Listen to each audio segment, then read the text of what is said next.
Hello, welcome to weekly challenge number 108. I was just waiting for the YouTube stream delay because you click thing and it says you're live, but when I start talking, then people don't hear it. So I figured I'd just stare at the camera for a few seconds instead. Hopefully that was enjoyable. I loved it. So this is weekly challenge number 108, which is remaking a track. And so that means take one of your favorite songs and actually remake everything about it, well, a portion of it, in a DAW.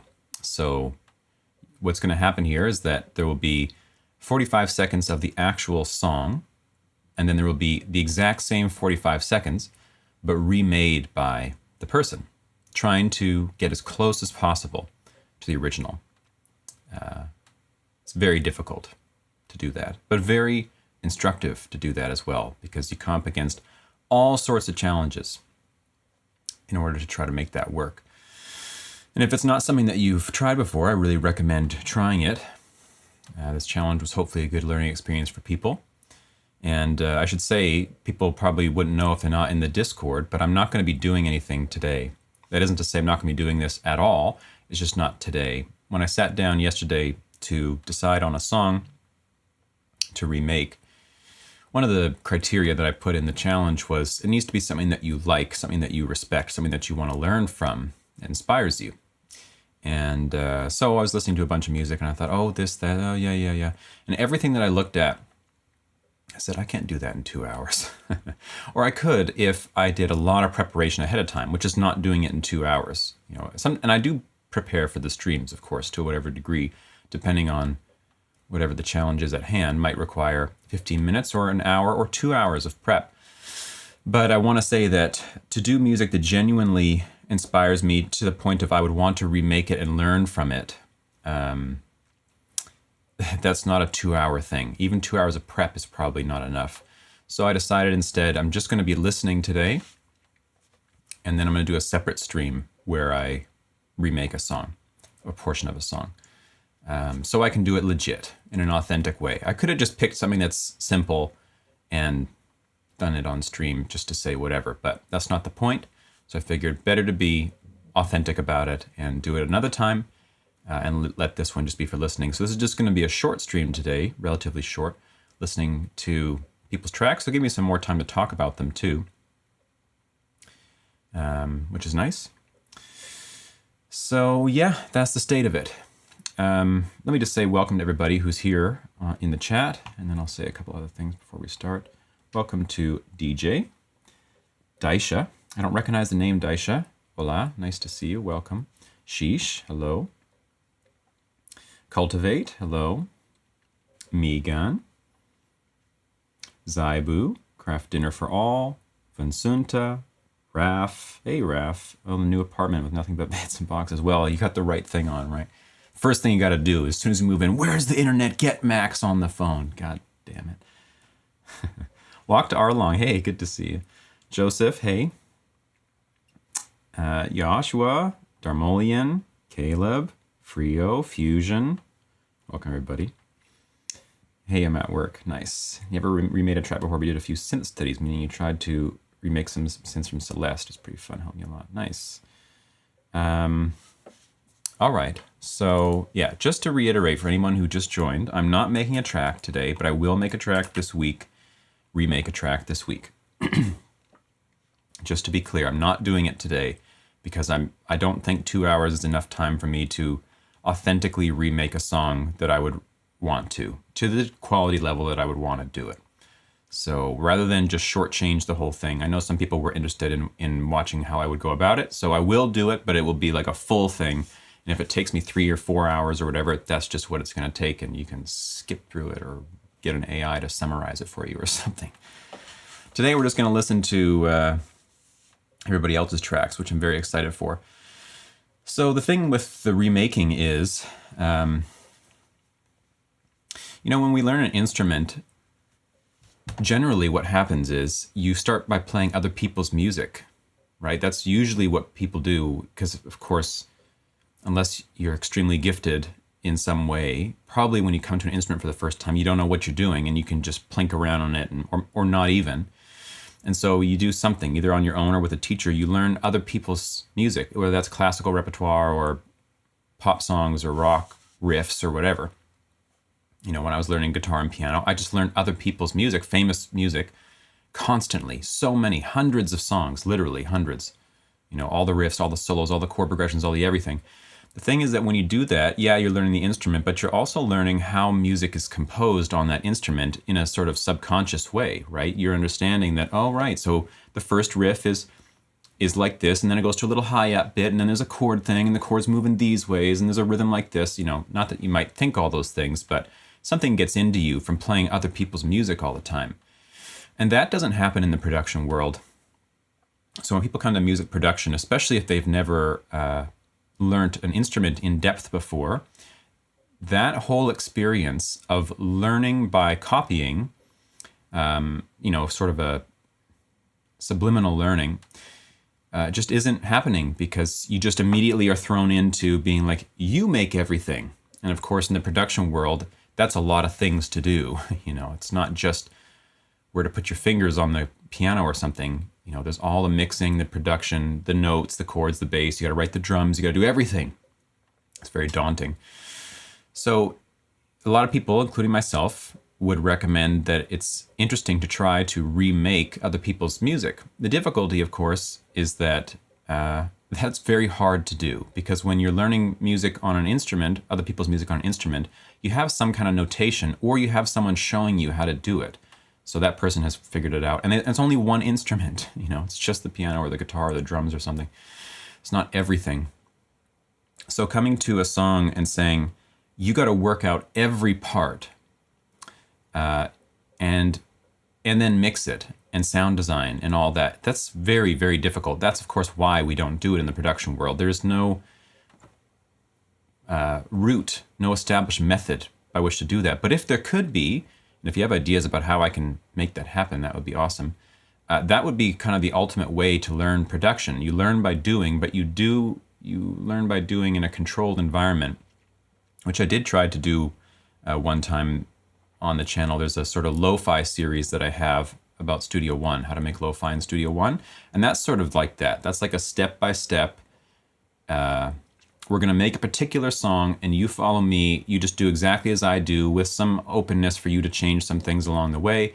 And if you do so, you'll end up with a finished result that's nice. You know, it's sort of like a paint by numbers or coloring book, or I don't know, something like this, where a large portion of the work is done for you, but you still get to do it and you still get to learn that way. And that, honestly, I think, in theory, is one of the ultimate ways to learn production, is to learn by doing, but by doing with much of it taken care of for you already. And progressively, the degree to which things are taken care of for you is lessened over time until you do everything.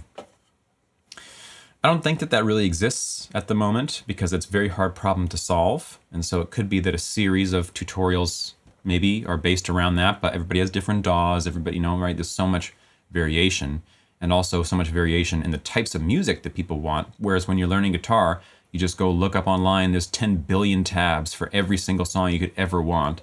Sheet music, you know, it's endless sheet music available online, free and paid, right? That doesn't exist for production.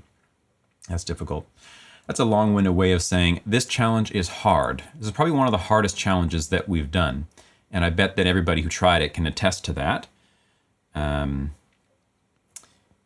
It just forces you to listen very, very closely, not just to musical tonal elements, but to production elements and mixing, and trying to hear all the subtle layers and the reverb and the delay and how it's EQ'd and the side chaining. And it's just so much. So I understand that. That's what I'm trying to say.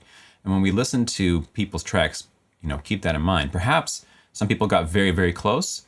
I imagine other people didn't, because it's hard. It's very hard to fully replicate a track by ear, especially when the track is a bit obscure.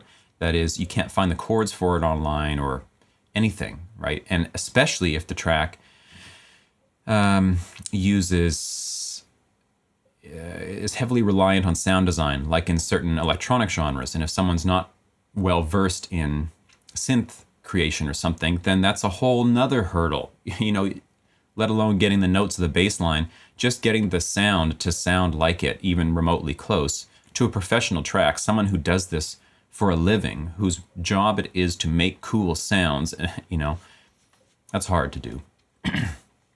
So, all that to say, we'll be gentle.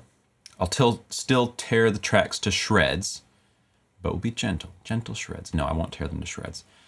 I may say a couple things about the tracks. I hope that's okay. If you don't want me to say anything about your track, just say so in the chat, because I'm fine with that, of course. If you don't want feedback on the track, that's fine. It's just because I have the time today, since I'm not myself producing, I do have time to comment on them a little bit more than usual, if that's of interest.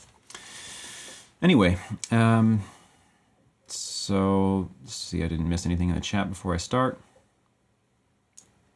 Amanda, hello. Bartex Bufu, hello. Don't recognize the name. Even tabs and written music is an incomplete representation. If you really want to listen, you got to use your ears. Yeah, absolutely. Absolutely. All right, here we go. Why are there so many people here today? There's 44 people watching the stream, and I'm not even going to do anything today. That's great. I'm happy to see you all. And if you're here for the first time, please say hello. If you're here for the 100th time, please say hello. We have done over 100 challenges, and I am still going to make a video about all that I've learned from doing 100 challenges. And the other day I had the thought, maybe I should actually release a little album on streaming services and things that are just my absolute favorite things I ever did in the challenges. I mean, it made 100 little pieces of music. A bunch of them are pretty cool, I think. And I always direct people to SoundCloud to hear it. But SoundCloud is just trash. Not the service. The sound quality is trash. It makes me cry when I listen to my songs on SoundCloud. It makes me cry. So it would be nice to have them in high quality. And if I just took all the best ones, packaged them into a little album, and put them on Spotify or something, I might do that at some point. We'll see. But for now, we're going to be listening to remakes from the community.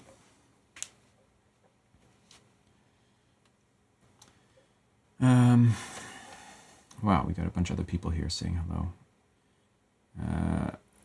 Welcome to Colonialists, Mr. Quacker.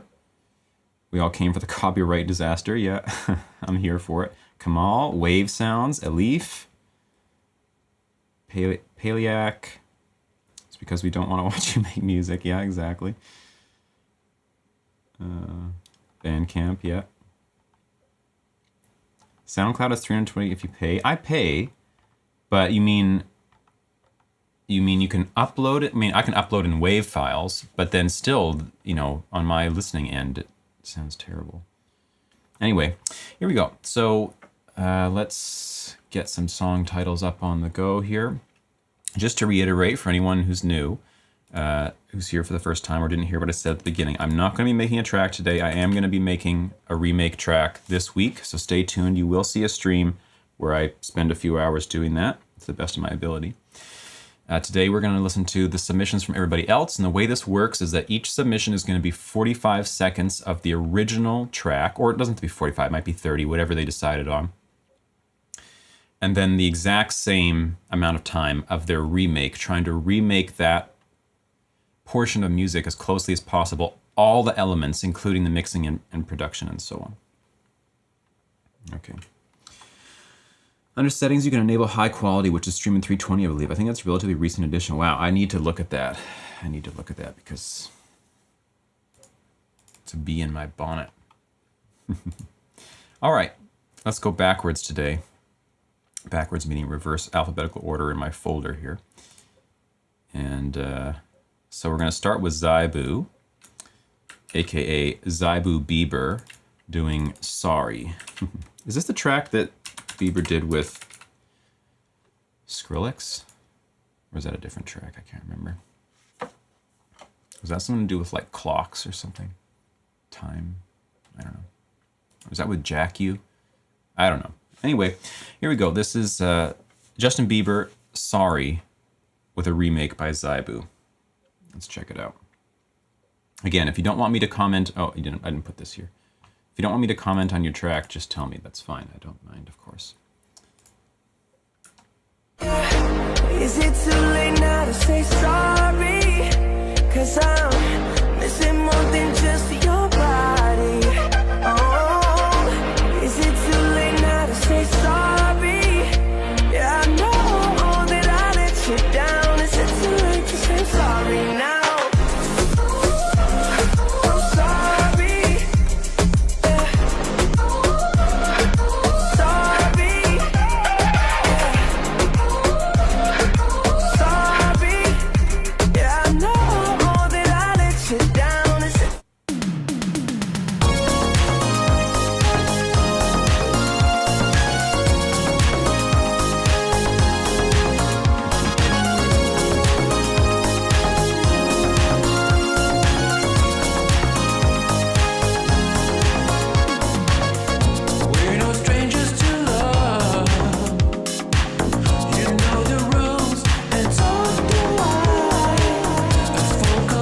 Oh, that's the best. Nice one, Zaibu. I knew that you would do something. I knew you would do something. I'm like, this is not going to turn out the way I thought, but I didn't expect that one. That was fantastic. Wow. Oh, good way to start it. Well, what can I say about that?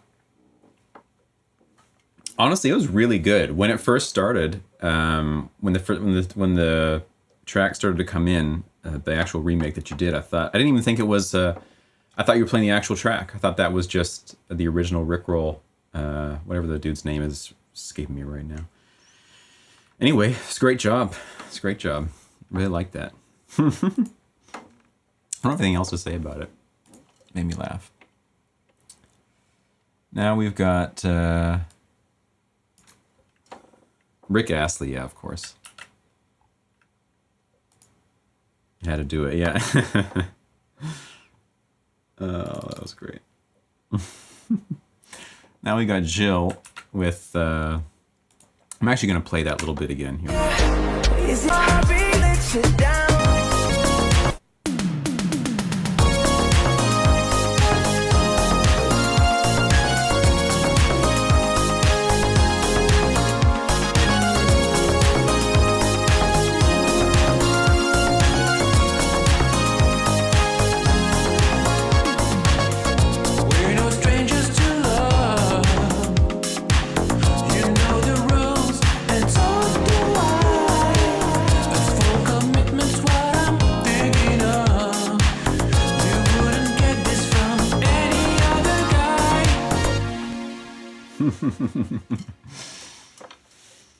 It was fantastic. I needed to hear it again because I was so flustered, flabbergasted that I couldn't pay attention to the production. It was really good. It was a really good work, Zaibu. All right, here we go. Now we got Gilles with Oi Como Va, Santana. I think most people will know this song, so this will be interesting. Let's check it out.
Nice one, Jill. That was great.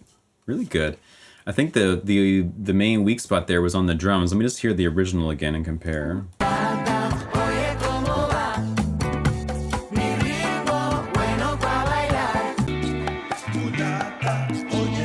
You're missing a kick drum, right?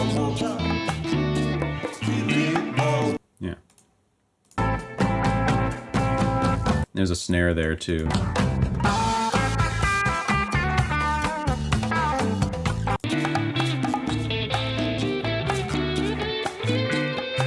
Yeah, everything else is really good. It was really cool. Just the drums. Seems like you're just missing the kick and maybe a side stick or something is in there primarily. But overall, great job, Jill. That was a good song choice. A good song choice for sure. One thing I noticed, Jill, that I hope you don't mind me saying this, that you may want to consider when you're making music in general, is that I've noticed on almost all the songs that you've submitted, you have a tendency to play ahead of the beat, at least with your guitar. Like your oftentimes your notes are coming just before the beat, and to me it gives this anxious, it makes me feel awkward quality. It doesn't have the quite the right groove. Some of the other elements were sounding great, but I've noticed that several times now. I did want to point it out just so it's something that you can consider when you're doing your own guitar practice. I don't know if you've ever spent time practicing with a metronome. I mean, I hate practicing with a metronome, but practicing with drum loops, practicing against real music. But I, like many people, I'm a big believer that rhythmic precision, which doesn't mean perfect grid robotness, but rhythmic precision, rhythmic accuracy is very, very high on the list of importance of musical things. Like if you've got really great feel, rhythmic feel, then you can get away with almost anything, really. And so that's one thing that I've noticed several times I wanted to mention, just because I also have had many similar things in my life, and I had it pointed out to me at some point, and I started to take note of this rhythmic precision by playing it and groove and making sure it feels just perfect. Every pluck, everything, if possible. And I think everyone really benefits from that, from having this sort of drummer mindset, rhythmic mindset of really trying to, if it's supposed to be late, be late. If it's supposed to be early, be early. If it's supposed to be right on perfect robot, be right on perfect robot. But to be conscious of it, to be really conscious of that rhythmic precision, because for me, it will make or break something. Like if all the other elements are banging and it's got hip changes and the drums are big, but stuff is just not hitting in the groove right, especially if it's coming early. I have a huge pet peeve about stuff coming early. It just ruins it for me, and I can't really get into the track. So anyway, something to consider.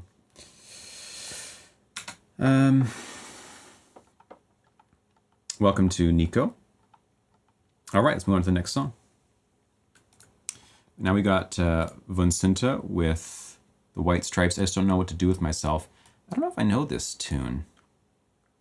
When I was younger, I listened to a ton of White Stripes, but I don't know about this one. Let's see. No, it's too big. Here we go. Okay.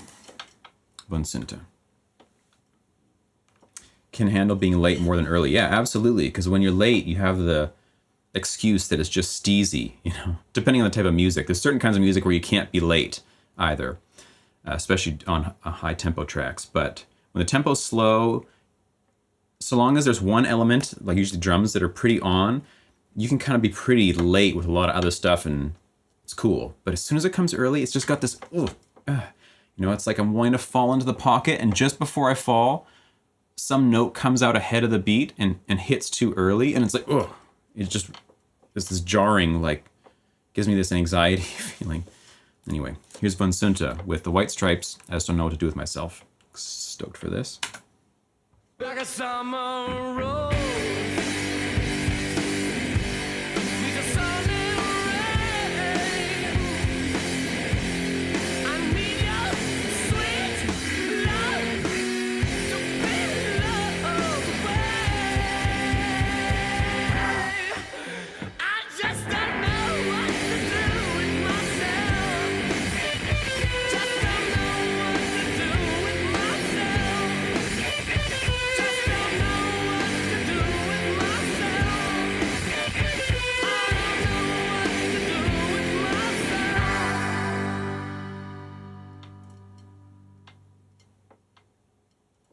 Like a summer rose. It's sun and rain. I need your sweet love to be away. I just don't know what to do with myself. Just don't know what to do with myself. Just don't know what to do with myself.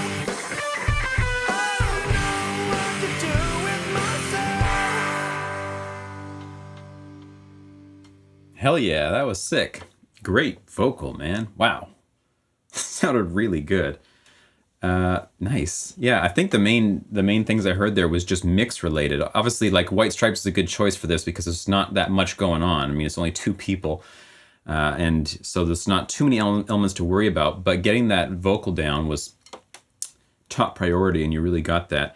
Otherwise, I think there was just compression is sort of the main thing that was the differentiator. If you listen to the original.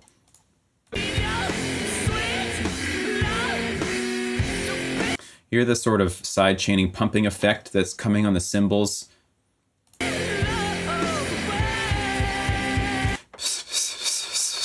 They're always pumping when the kick hits, you know?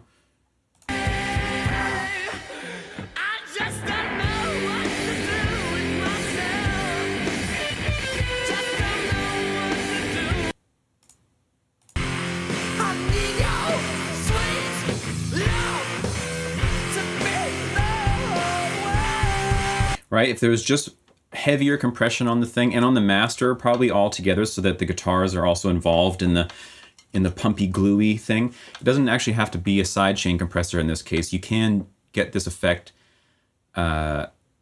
through a master bus compressor that has sort of like a slow release and a fast attack and a lot of compression. So every time the kick comes in, everything gets squashed all together and pumps out again. Or if you want it just on the drums, you do it on the overhead mics or whatever, so that they're getting pumped by the kick. There's several ways to do that. But yeah, in general, I think you did a great job with that. Just mixing wise, like the guitar tone and whatever's a little bit off, but you know, it's hard to find. So I think that was great, Vincent. It was very impressive. Okay. Now we've got Darmolian with the Top Gun anthem.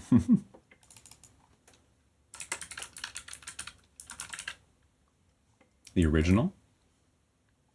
I never saw the new Top Gun, so I don't know if they like remake. I would assume they did a remake of it, but you know. Here we go.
That was awesome. Nice one, Darmolium.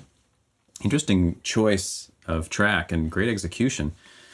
I just wanted to compare a couple things here. One sec.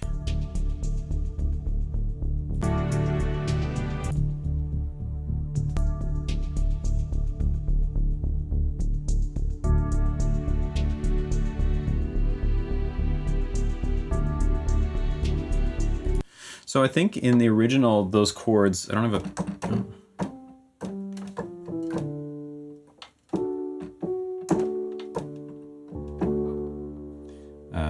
gotta think.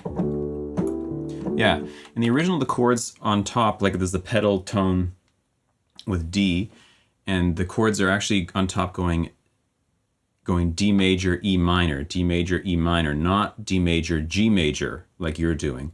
Very, very close, very subtle thing. But anyway, that's something that I noticed there. But otherwise, like, that was killer. It's basically as good as you can do it. So, nice work. Nice work. Good choice and great idea. Great execution, I should say. The reference track is short. Yeah, he wanted to get more of the final in, which is cool. I'm down with it. Nice work. I got no other comments.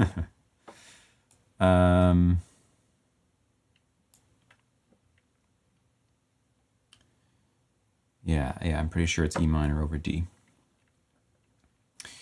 So this is, next up, we've got a new participant. Neutral is the name. Is Neutral here? I'm not even seeing that name anywhere, I don't think. Don't quote me on that. I'm really bad with this. People are like, I've been here 10 times and we had a full conversation. I slept over at your house one time. I'm like, oh, well, sorry, I don't remember. Anyway, so this is Captain Freedom's Workout. I don't know what that is, but I'm excited for it. Here we go. Neutral with Captain Freedom's Workout. Neutral, if you're here, let me know. You think they were there for the last challenge for G-Funk? Oh, really? F. Sorry. Newt.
Damn, that was great. Nice one, Newt. I was saying Newt because he has it written on here that you can't see it, but Neutral. Nice one, Neutral. That was great. I want to actually hear them back and forth because, yeah, it's kind of hard to tell after a while.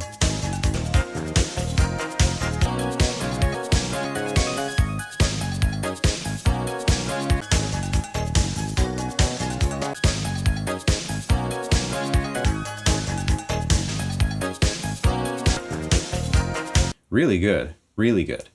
The original is a slightly brighter overall frequency balance, but and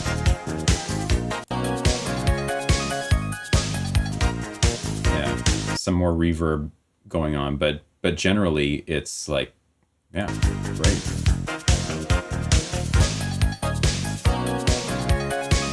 It's great doing this kind of 80s stuff because for this sort of challenge. Because you can often get the exact same sounds as the original, both in terms of drums and in terms of synths and stuff. So, or at least very, very similar, because obviously things are much more limited and it was all hardware and people know what the hardware was that was used and you can get emulations and you can usually blah, blah, blah, right? So it's nice in that way because that's sort of one element is to a certain degree taken care of for you. If you do your research, you can figure out what it was. And I don't know if that's what you did here or you just did it by ear and worked it out. But you ended up getting very, very close in the samples. So I would assume you probably looked up or did some kind of research to figure out what that was. If not, good for you. If so, good for you too.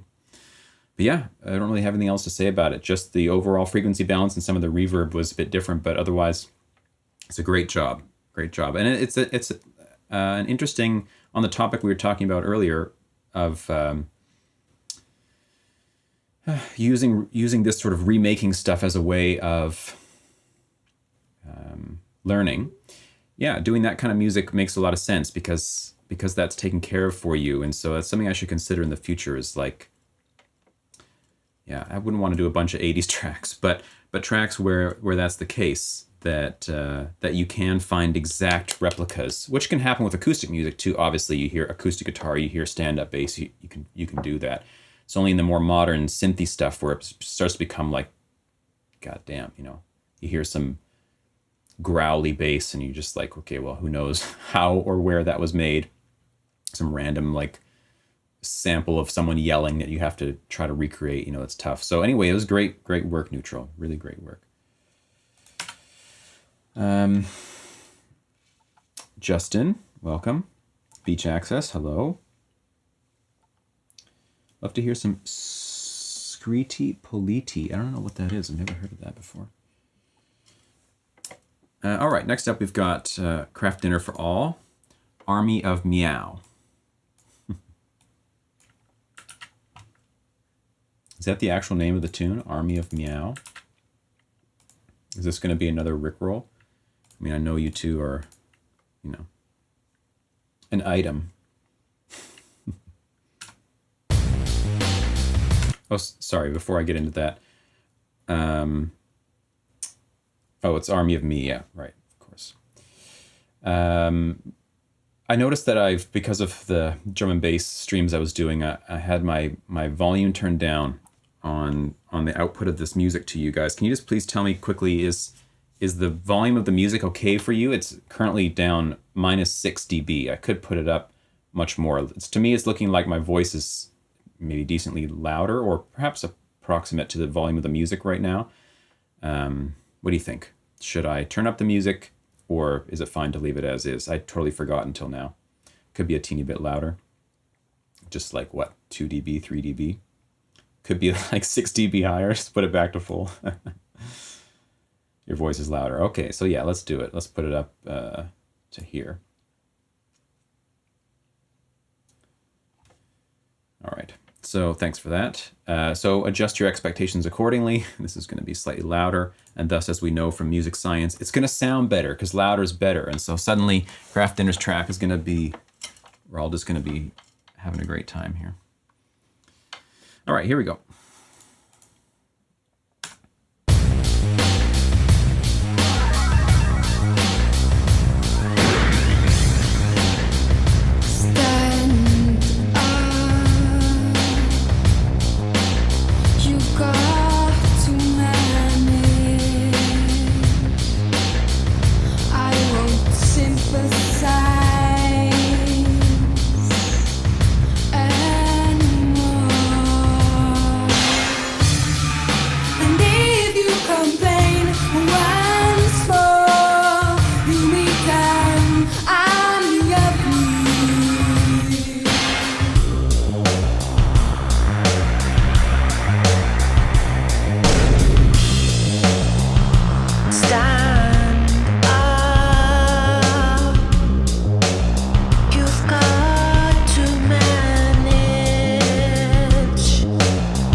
Nice. That was great, Craft Dinner. Nice work. Interesting song choice, too. I'm only aware of this song. I never really listened to much Bjork in my life. I only know her tangentially through this and that.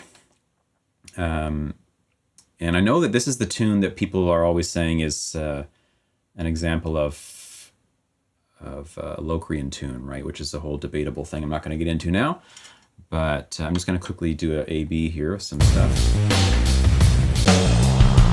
So you went for like, your synth is super stereo, whereas her synth is really like centered.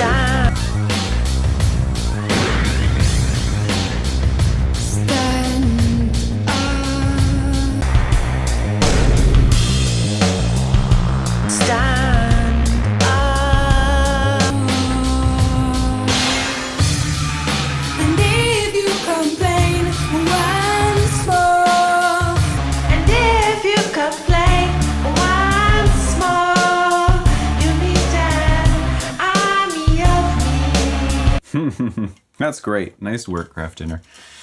Really good.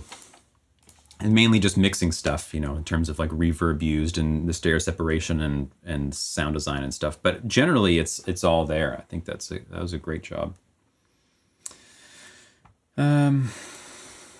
So difficult to figure out. Yeah, I bet. You did a great job. So, where are you guys from, by the way? I know you've told me before, Saibu and Craft Dinner. Okay, next up we've got Krungbin. Is that how you say it? Krungbin, August 10. August 10th. And this is Fusion Beat.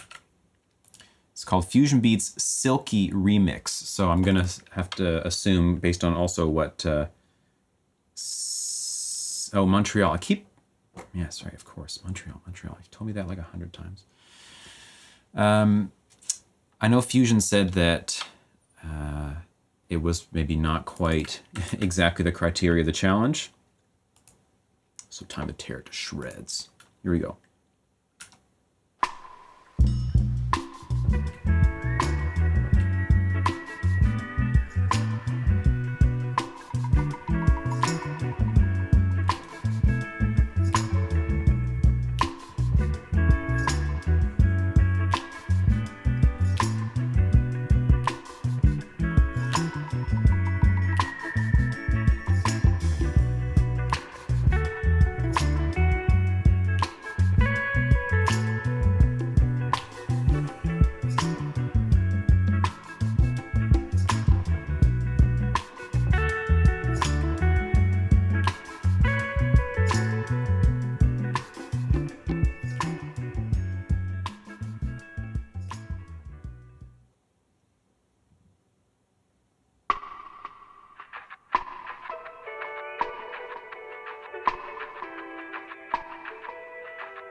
That's all I can play Fusion Beat because there is a 1.5 minute limit and you've got a 2.5 minute track.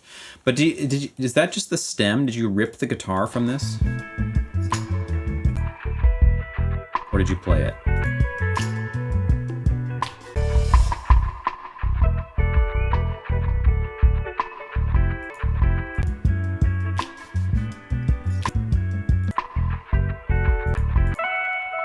It's ripped, right? No, I mean, you said it's not going to be on the challenge, and maybe you are playing it, and I'm tripping, but it's a vibe. It's a vibe. It's not a remake, but it's a vibe, and the bass is in an octave too low compared to this one.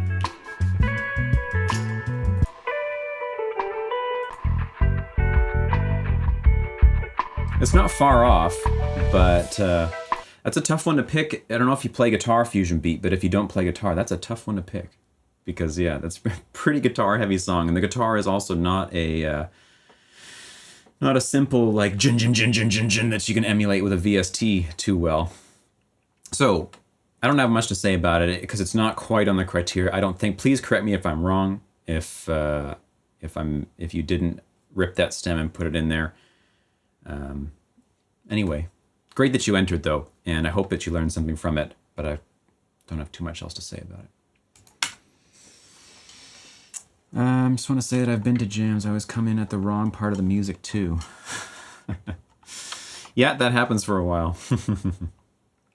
And welcome, Sam. Okay, next up we've got Frio with the Final Fantasy VII Rebirth battle theme. Nice. I haven't played the game, so I don't know what this is, but we'll hear. Rebirth is the newest one, right? Right?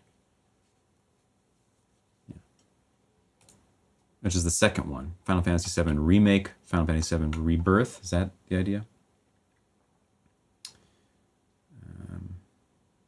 You're playing it at the moment. Okay. Here we go.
Damn, that was great.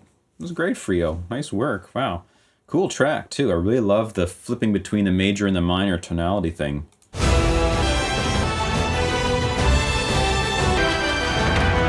mean, if you just need more bass. It's the lack of bass has such a dramatic effect on the overall feel. If that was like boosted a decent amount, we'd be getting pretty close.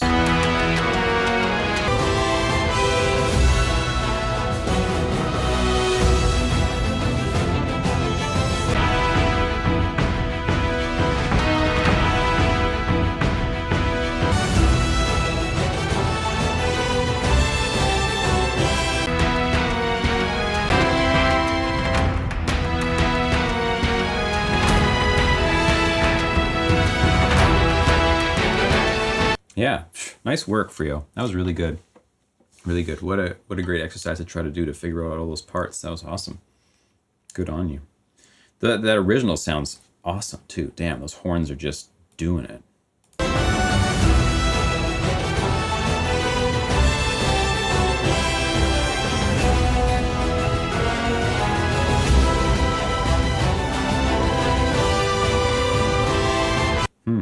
Yeah, nice work, Frio. Great choice, good execution.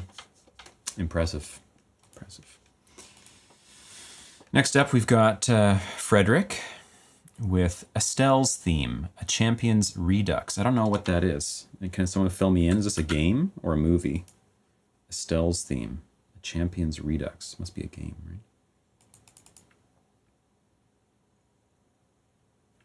Original's recorded with a real orchestra too. What year is this not? You don't have a real orchestra in there?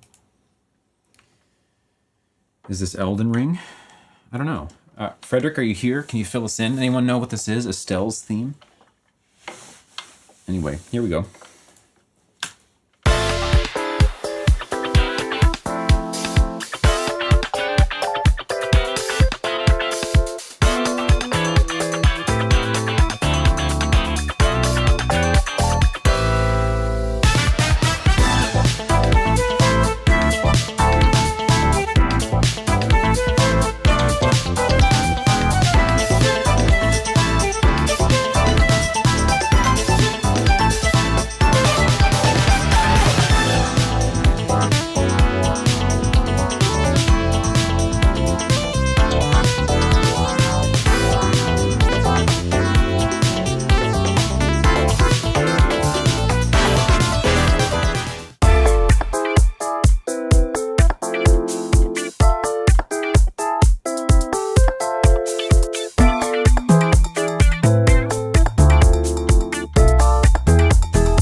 Nice one, Frederick. That was great. That's a tough song to choose. It's a tough song. Let's listen to them back and forth a bit.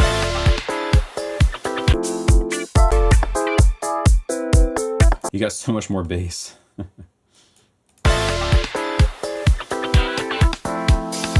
It's an interesting sort of mixing thing to get your head around in terms of bass and kick drum relationship, because it's so easy to want both to be huge, right? Everyone loves a fat, massive kick drum and fat bass, but it often not only doesn't really work, but it actually sounds better when they're not both that way. I mean, the kick in the original is so tight without much sub.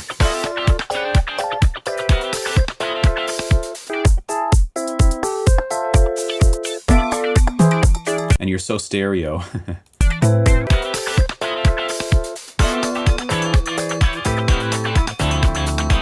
Did you get the guitars? You must have. Sort of.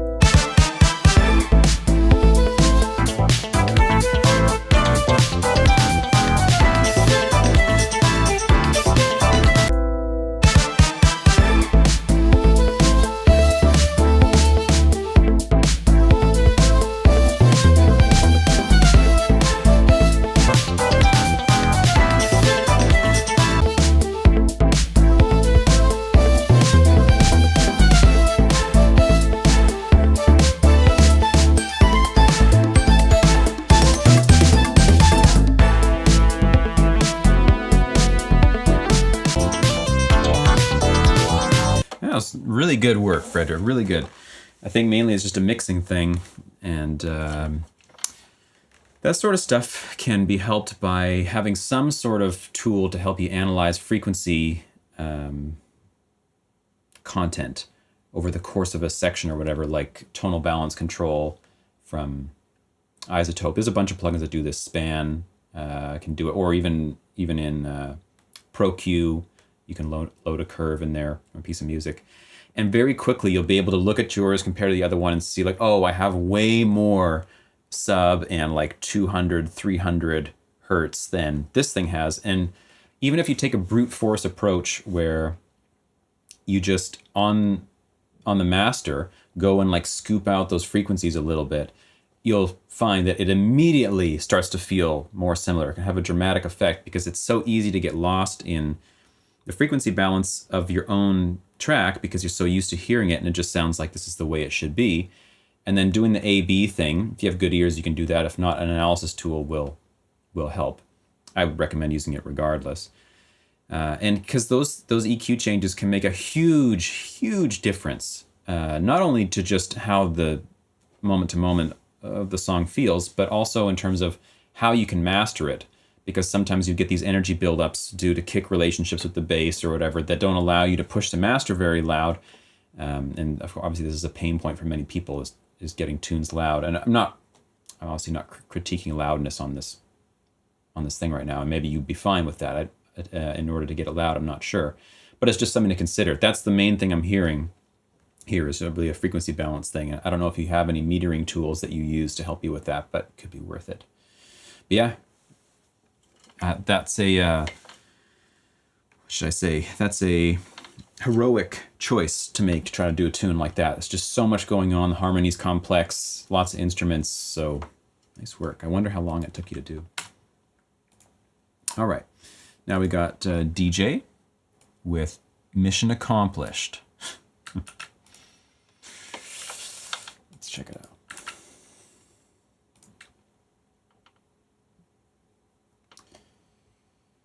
Yeah, agreed, Raf, agreed.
one, DJ. You didn't put the original song in there, so I'm just going to try to play it. I don't know which of the ones it is. Here's the Mission Impossible main theme, 1 hour loop. That's what we really need.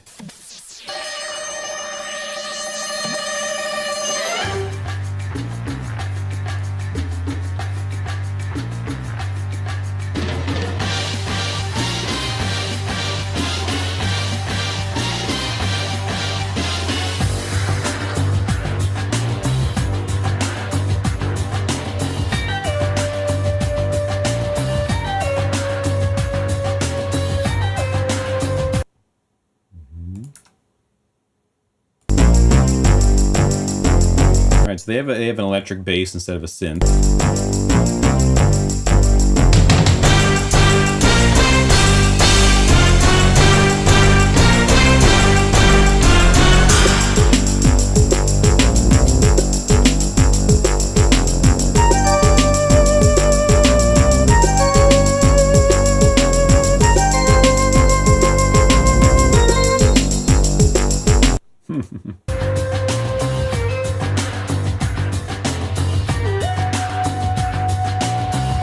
Yeah, nice work, DJ. That was cool.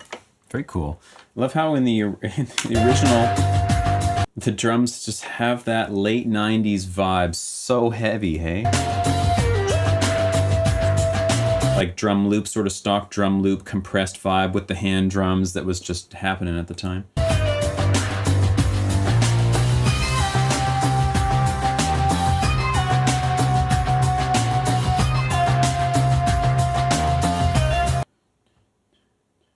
Imagine, you know, like you get hired to do the score for this movie, and you're sitting there with a blank canvas, and you're like, what do I do? Mission Impossible. And you're like, yeah, job's done. Get those minor, major seventh chords in there and the whole deal. That's great. Nice one, DJ. That was very nice. I like the new rendition. Not quite a remake, but it's not far off either. It's very close in certain ways. Now we've got Days of Sion, Lost Years, West Side Lane. Don't recognize any of that. Originally some synthy lead for the flute. Oh yeah, right. We went reverse alphabetical order. That's right. Yeah, Comp TV, you're coming up next. Welcome, Comp. House of Grace Worship, welcome. How do you get vocal stems to recreate a song? I don't know. There's a lot of tools that do that these days that you can throw in a thing and it will try to extract. If you just search like stem extraction app or plugin or whatever, it's happening. It's definitely happening. There is one that someone sent me a little while ago that was actually working really well. I don't know if someone in the chat knows where to do that. That's not what the goal of this was. People weren't supposed to be using ripped stems for this. But if you just want to work on a track and like reharmonize it or remake it, then of course, that's cool. Here we go. Days of Sion, Lost Years.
That was great.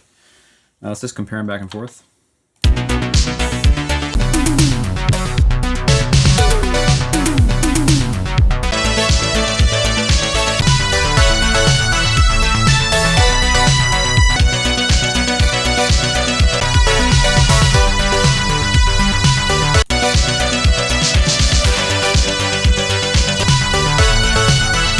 Yeah, I mean, really, it's just a mixing thing, as seems to be the case here. There's a different frequency balance in the original, and there's also more saturation in like the mids, basically, to get that sort of like aggressive, almost noise type of sound to it, right? I mean, it sounds retro because but it's so nasally. Everything has got this harshness in that mid range, where yours is so smooth.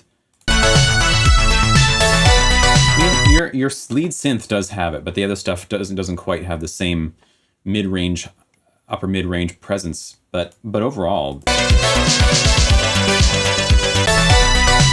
did a great job. Your sub is huge compared to theirs.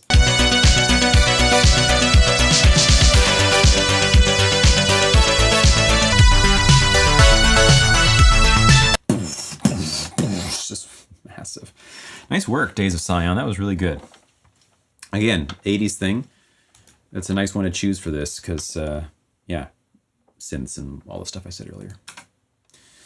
Welcome, Jill. We heard your track earlier. It was great. I gave you some feedback there as well. Comp says, how well does the EQ match work? Would seem too good to be true, but would it help? Yeah, it absolutely would help, but you have to be really careful with that. On a remake, of course, it will help particularly well. As a reference, it's maybe less useful, and you'd be better off working with tonal balance control or some other. I have a plugin that was made by Excite Audio and Noisia together called Vision 4X, which has a number of analyzers put together, which I use, and that also really helps to get that balance across. The EQ match is better for like if you recorded vocals on one day and then the next day, or a guitar on one day and then a month later, this kind of thing, because then it's working with the same source instrument, so to speak, in the same room, and really the differences stem from mic placement and various things like this. Doing it on a whole tune will work in this case to a certain extent, but generally I find that I'm talking about FabFilter right now. When you run it, it's going to try to get it perfect, and so it's going to have like 15 bands, and they're going to be super fine little points and things, stuff that you don't need any of that. So you need to reduce the number of bands until it gets to a point where you generally are seeing like a smoother overall difference curve, let's say. But again, you won't want to probably just, for something like this, sure, just apply that to the master, but you'd probably then want to go in and ask, right, what instruments are actually involved in creating those variations? Like if you have a bump too much frequencies at 400 hertz, maybe it's not the best to go simply dip 400 hertz on your master, because then you're going to dip 400 hertz from your kick drum, your snare drum, from everything. You probably want to think, right, I've got some chord sound or some bass sound that's really hitting at 400, and that's what I want to go take out. Since we're not mastering engineers, we have access to the mixes.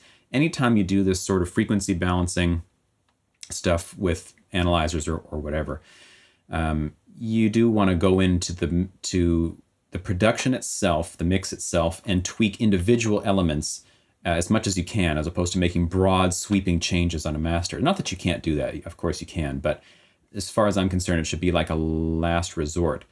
The ideal situation for me for a master channel is limiter and nothing else. The hope is that, analysis tools, and then, there's some secret sauce plugins that, you can use to put on there as well, like Gullfoss or, Soothe or whatever. But otherwise, try to do everything in the mix if possible. If you need to change frequency balance, compression, whatever, go do it in the mix. A lot of the modern stuff, at least people who are sort of on the techie side of mixing in the electronic world, who are really pushing sort of mixing and sound design and frequency balance to new heights, take this approach of there's nothing but a limiter on the master. And even then, the limiter should be hardly doing anything because you're actually limiting all the tracks already within the mix, frequency balancing things already within the mix on buses, in groups, and whatever. And by the time it gets to the master, it's basically already mastered. And that's just there to catch stray peaks, basically. I'm getting off topic right now. But anyway, that's something to consider. Yeah. FabFilter Pro Qs. Too many comments. I got to move on. Okay, next up we got Comp TV. Sonic Luxury. Is this a... Who does this track? I don't recognize the name.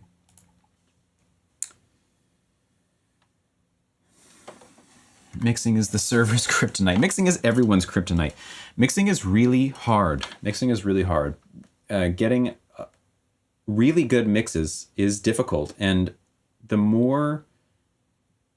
I can't say that, but I was going to say the more sort of electronic your song gets, the more perfect the mixing becomes, because so many elements are already perfect that you need to get this. When I say perfect, I mean there's just a kick drum sample. It's not a recording of a kick drum.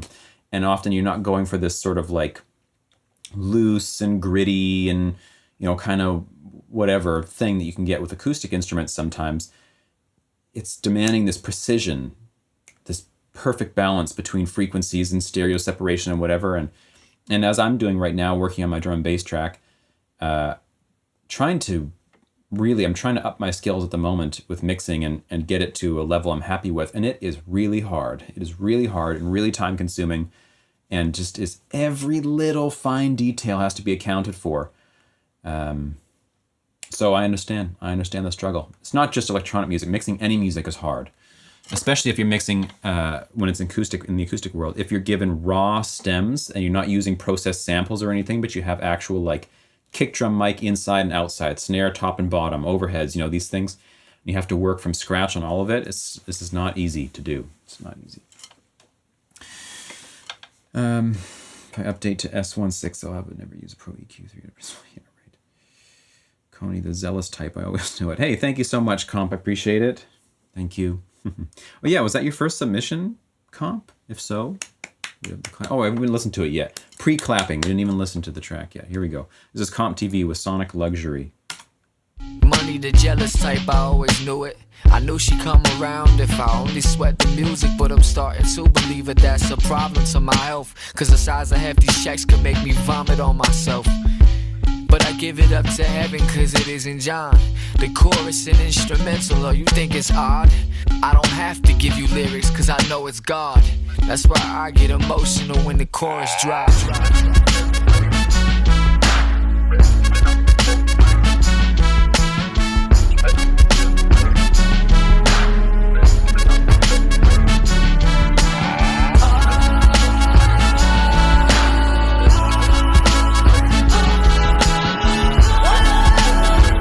Konyi, the zealous type, I always knew it. Gathering peers around just to help them sweat the music. And you can't deny that this is beneficial for your health, cause playing out this art was never meant for just yourself. So I give it up to heaven cause it isn't me. The lyric and instrumental, was it meant to be? Even if this beat is trash, I'll keep practicing. That's why I'm in a warp drive to sonic sorcery.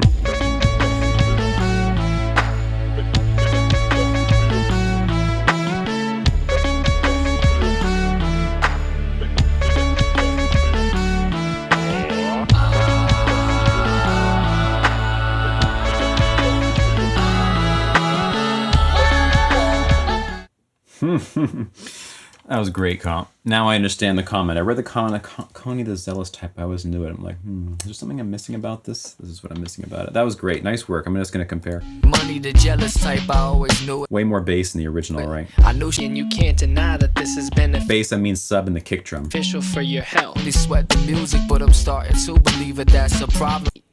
The lyric and he's got an acoustic kit, hyper compressed, filtered acoustic kit underneath the electronic kit, and the electronic kit has this tight little snare like what you've got, I think. Right? Instrumental, was it meant to be? Yeah, and then underneath he's got an acoustic snare. Give it up to heaven cause it isn't John.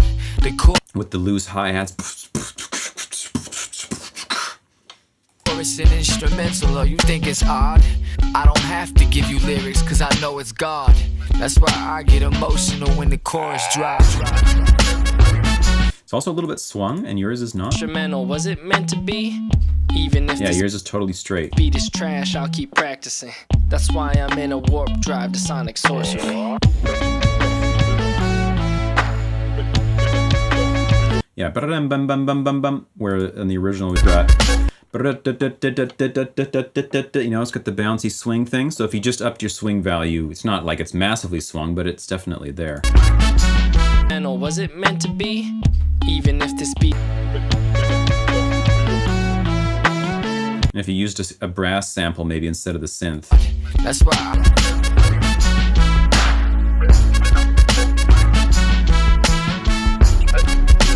That's a nice mix on that original one though. It's nice and sort of spacious, sort of carved out, low, mid-range, big sub, bright stuff, sort of empty, sparse arrangement.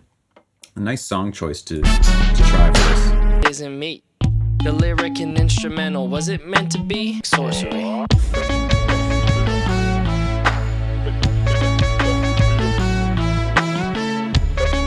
Sad part is I stole the trumpet from a real sampler. Really? It just sounds like a synth to me. That's funny. Anyway, that's great comp. Nice work. That was well done. Good choice. Good first entry too.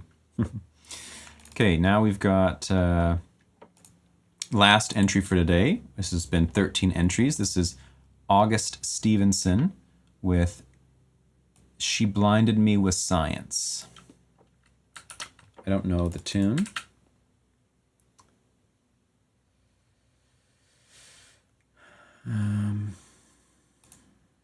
Let's just make sure we're clear here.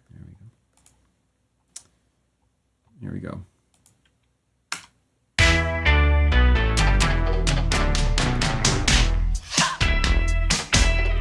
It's poetry in motion. She turned her tender eyes to me. As deep as any ocean, as sweet as any harmony. But she blinded me with science. She blinded me with science. She blinded me with.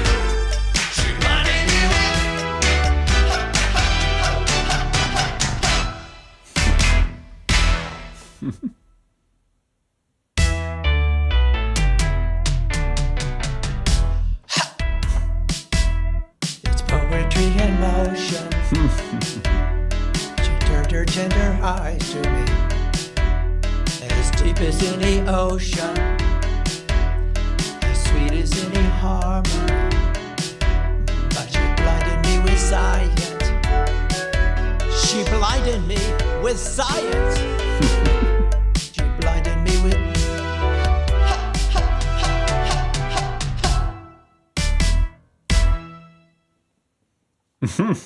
That was awesome. Nice one, August. Let's listen to them back to back. It's poetry.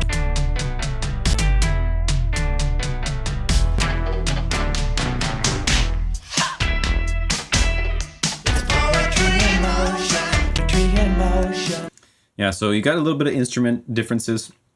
The original has layered octave vocals, and you've just got the one. As deep as any ocean, as sweet as any harmony. She turned her tender eye. Clap, and you think you're missing the clap. As I mean, is that a clap? I don't know.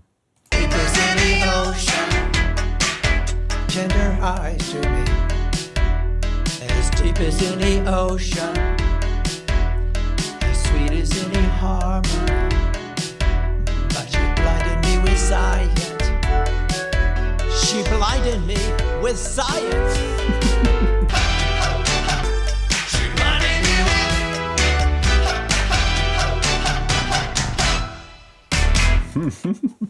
That was awesome. Nice work, August. So this is an example of a place where you can learn about compression. And on your voice, you need a compressor. Because if you listen now with this in mind, as you're singing, certain parts of the phrase really poke out loud and certain parts sit back. So consider that aspect as we listen to the part now of your vocal. It's poetry in motion. It's poetry, right? It's like this. She turned her tender eyes to me, as deep as any ocean. That'll be solved by compression. That's the exact case for your standard utilitarian compression. So having something on there that's going to squeeze the voice as it starts to get louder.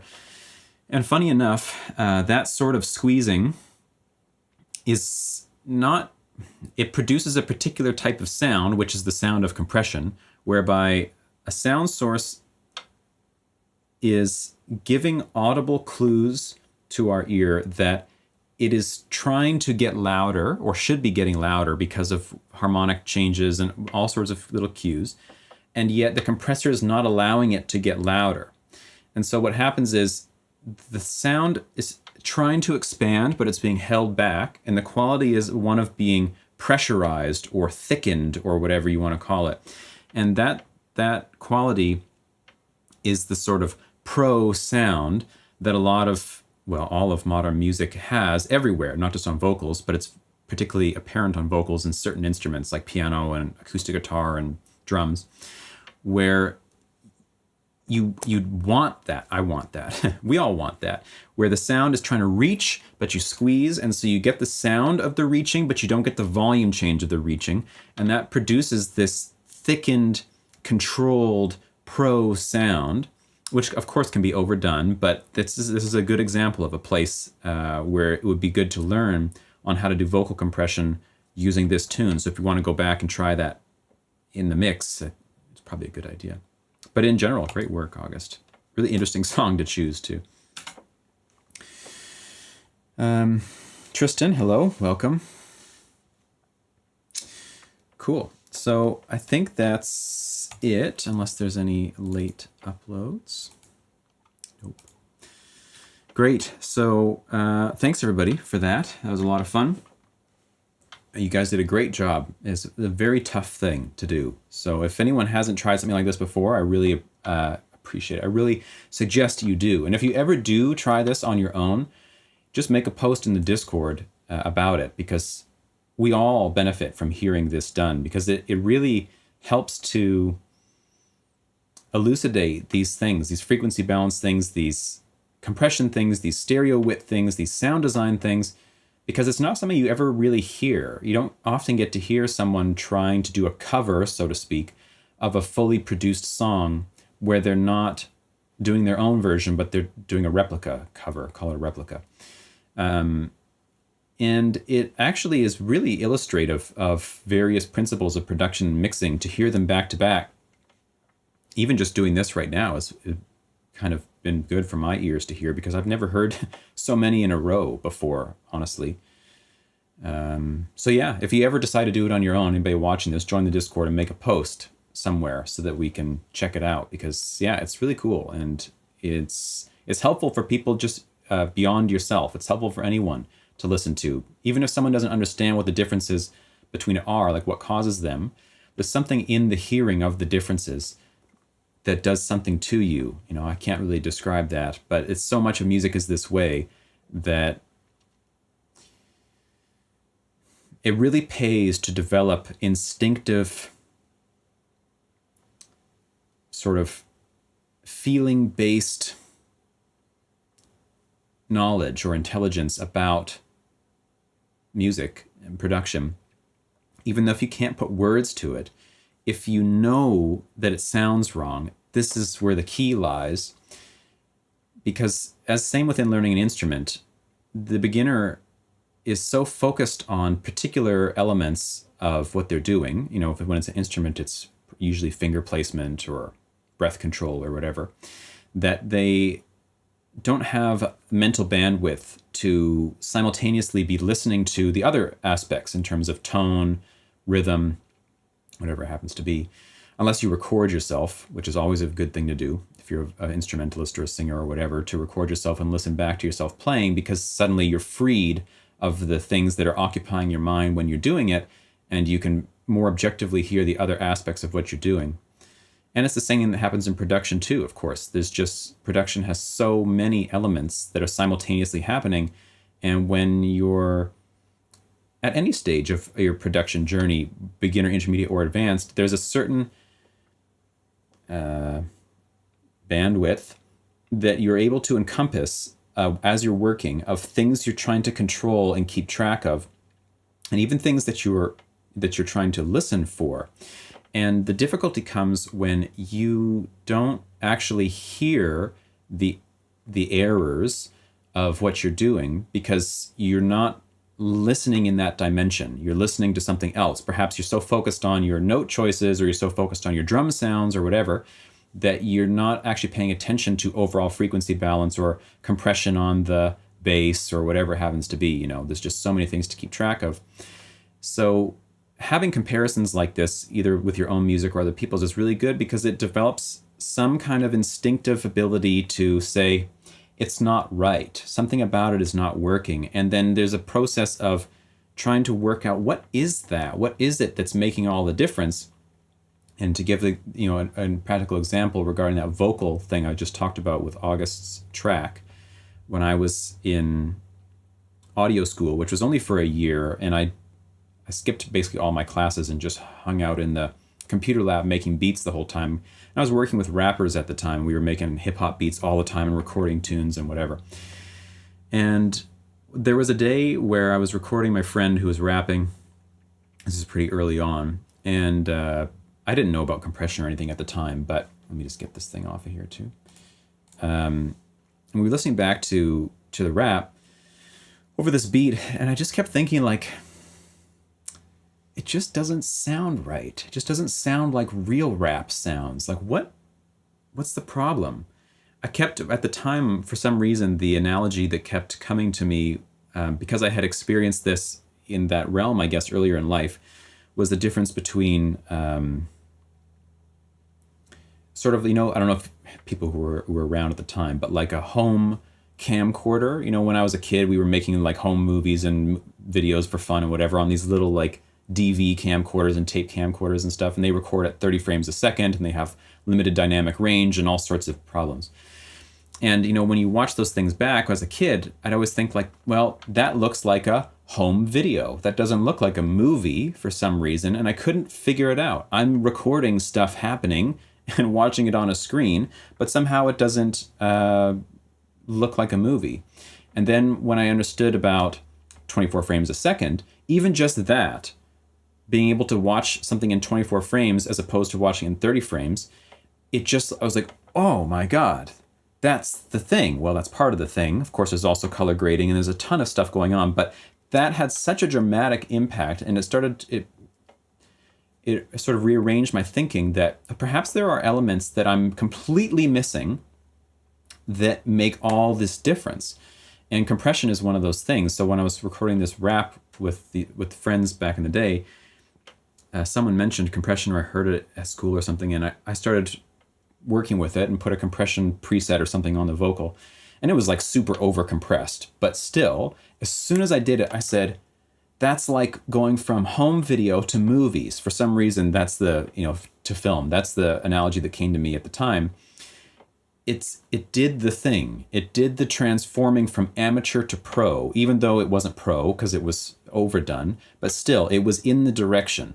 So there's lots of these things that occur in music production that are not apparent at first blush because you've never had to orient towards thinking about that. You've just been, whatever, concerned about drum sounds or about, I don't know what you're concerned about. Everybody's got a different thing they come to music production with, a different set of assumptions.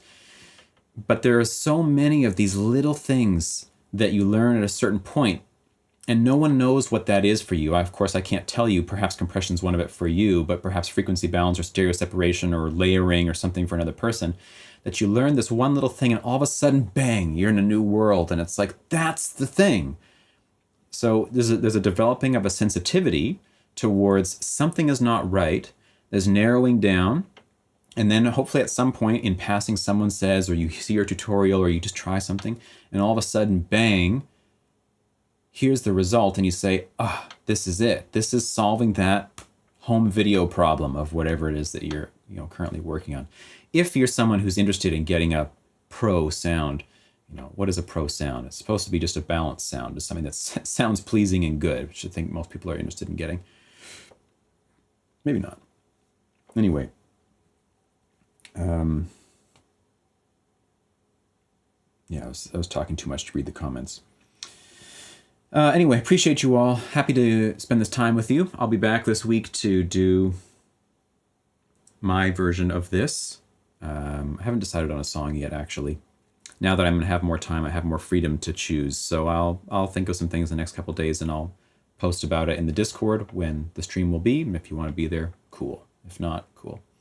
And then also I'll hopefully be able to finish my drum and bass track this week sometime too. And it's sounding way better, in my opinion, than it was when I was producing it. I've been mixing it as much as I can, almost every day. But it's very, very intensive, time-consuming process. So it's slow going, but it'll get there. Anyway, have a good rest of your day, everybody. Appreciate you. See you soon. If you're not in the Discord, feel free to join. There's a link in the description. And yeah, I'll talk to you soon. Bye-bye.